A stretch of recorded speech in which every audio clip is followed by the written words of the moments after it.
안녕하세요. 안녕하세요, 여러분. 반갑습니다. 오늘은 정말 드디어 1년 반 만에 정규직으로 된 기념을 하기 위해서 이 영상을 만들었습니다. 외국계 현실, 그리고 외국계 장점, 계약직에서 정규직으로 되기까지 제가 생각했던 저만의 어떤 요령 같은 것도 같이 모두 공유하려고 합니다. 확실히 계약직이 많습니다.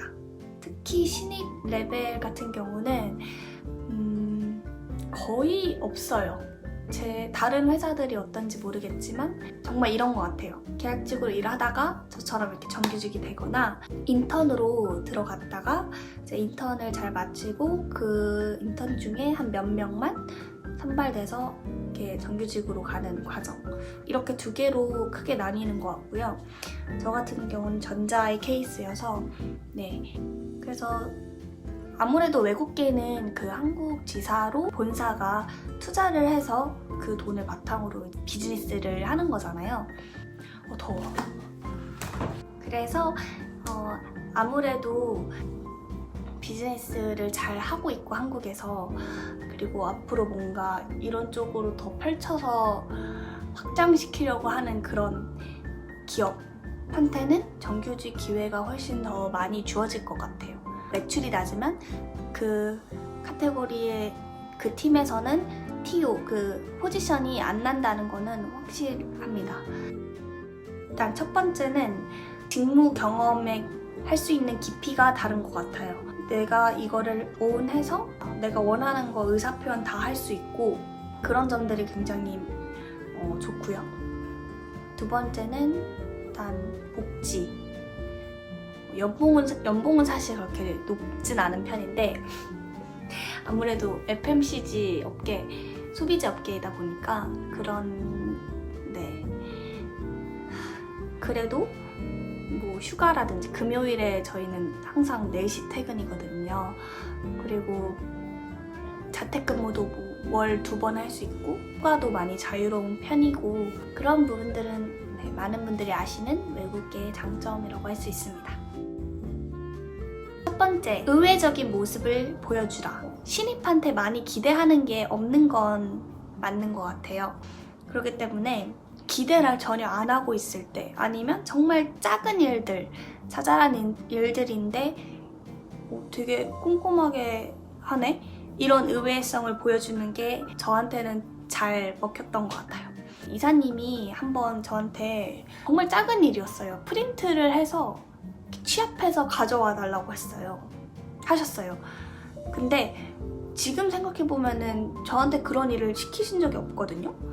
그래서 그때 약간 떠보신 건가 이런 생각이 가끔 들긴 하는데, 급하셨던 건지 저한테 업무를 요청을 하셨고, 제가 이제 프린트를 막 해서 정리해가지고 이렇게 호직해서 찍어서 전달을 드리는 거였는데, 이제 슬라이드를 그냥 한번 좀 봤어요, 내용을. 근데 겹치는 게 있는 거예요. 여기 뒤에 있는데 여기 앞에도 똑같은 내용이 있어가지고 옮겨내도 되나 싶었는데, 다 정리해서 드리면서 말씀을 드렸어요. 이사님, 근데 저 여기에 보니까 뒤에 있는 이거랑 앞에 이거가 똑같은 슬라이드인 것 같은데 혹시 뭐 잘못 들어간 거냐, 그거를 그냥 말씀을 드렸거든요. 그랬더니 이사님도 보시고 이게 왜 여기 들어가 있지? 그래서 감사해요 이러면서 그거를 좀 수정하셨었거든요.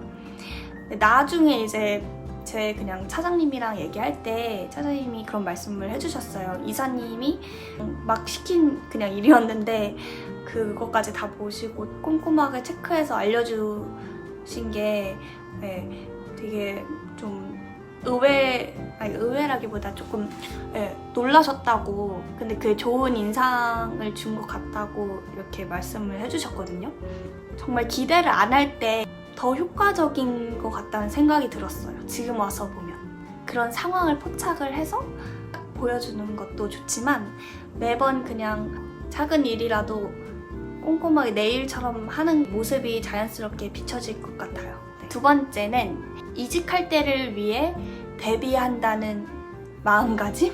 이직을 준비한다고 해서 다른 데 가고 싶어 이런 게 아니라 이직을 할 때 어떤 나의 성과를 얘기를 해야 되지? 예를 들면 제 주변에 이제 직장 선배들 얘기도 듣고 어떻게 이직을 성공하게 됐는지 그런 분들의 어떤 면접이 어땠는지 이런 것들 막 들어보면은 결국 자기가 한 일 성과에 많이 집중해서 얘기를 하고 그 면접 질문들도 그런 쪽으로 어떤 부분에서 기여를 했고 어떤 성과를 냈는지 그런 거에 정말 관심이 많고 그러더라고요.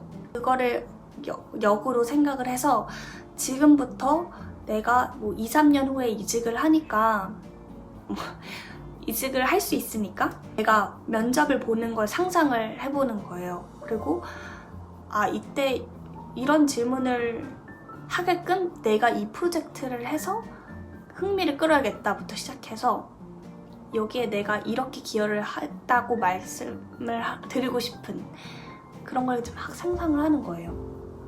그렇게 하게 되면 작업을 요청을 받았을 때 그렇게 먼저 목표를 잡고 내가 이거를 내 CV, 내 이력서에 넣으면 진짜 도움이 되겠다. 이런 부분으로 활용해서 내가 이 정도의 KPI를 잡고 해내야지. 이렇게 스스로 좀 생각을 하면서 일하는 거. 네. 그게 결국 오너십으로 직결되는 것 같고 그게 좋은 모습으로 비춰지는 것 같더라고요. 그리고 이직할 때를 생각하면서 이렇게 일하는 게 또 좋은 점이 내 자신을 위해 일하는다는 느낌이 드는 거. 그게 진짜 좋더라고요. 세 번째는 진짜 중요해요. 이 세 번째는 정말 꼭 필요한 가장 가까운 직장 상사와 신뢰를 쌓기. 정말 당연한 얘기라고 들릴 수 있는데 이게 생각보다 되게 어렵더라고요. 운이 나쁘면 정말 정말 성격 이상한 그런 상사가 걸릴 수도 있고 아무리 막 잘하려고 해도 삐딱하게 보려는 사람들도 있겠죠. 근데 그래도 사람은 사람인지라 그분과 신뢰를 쌓겠다는 마음을 갖고 일을 하면 그게 저한테 다 돌아오더라고요. 과장님이 출장을 갈 때 어떤 생각을 했냐면 그 출장을 한 일주일 넘게 가셔야 돼서 제가 그걸 다 커버해야 되는, 물론 그 과장님도 하시겠지만 조금 부담도 많이 됐고 내가 잘 할 수 있을까 이런 생각 들었는데 딱 제가 이런 마음가짐으로 그 일주일을 보냈어요. 든든한 후배가 되겠다는 느낌? 선배라고 생각을 하고 항상 과장님이 저한테 그런 말 할 때 전 너무 좋았거든요. 약간 수민 씨가 있어서 너무 든든하다, 아니면 너무 다행이다, 이런 말씀을 그냥 이렇게 웃으면서 하시는데 그게 저한테는 굉장히 인정받은 느낌이고 위에 분도 나한테 기댈 수 있구나 이런 거를 느꼈어요. 저도 물론 기대는 거지만 위에 분들도 당연히 일이 너무 많고 사람이고 이러니까 아래 이제 어떤 후배가 정말 자기 맡은 바도 잘 하지만 그 이상의 거를 하면서 약간 오너십을 갖고 하면 큰 역할을 하는 것 같더라고요. 그리고 그 직장 상사분이 이사님한테 저의 좋은 얘기들을 피드백을 드리고 이사님도 그거에 대해서 저한테 직접 물어보는 게 아니라 제 직장 상사분께 이제 물어보실 거 아니에요. 저와 쌓은 신뢰가 있을수록 정말 좋은 피드백들이 이제 갈 거고 그게 선순환인 것 같아요. 그래서 저는 이렇게 3가지 의외적인 모습을 보여주라, 이직할 때를 생각하면서 내 지금의 스토리텔링을 쌓아가는 방식으로 일을 해라, 3번째는 가장 가까운 직장 상사와 신뢰를 쌓아라. 이렇게 3가지를 정리해서 말씀을 드렸고요.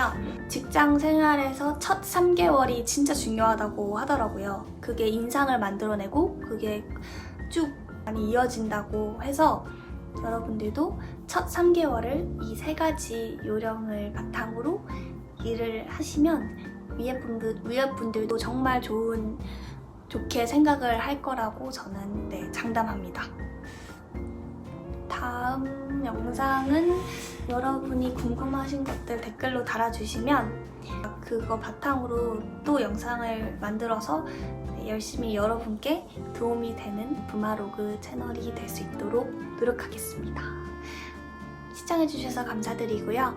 저는 다음 영상에서 뵐게요. 안녕!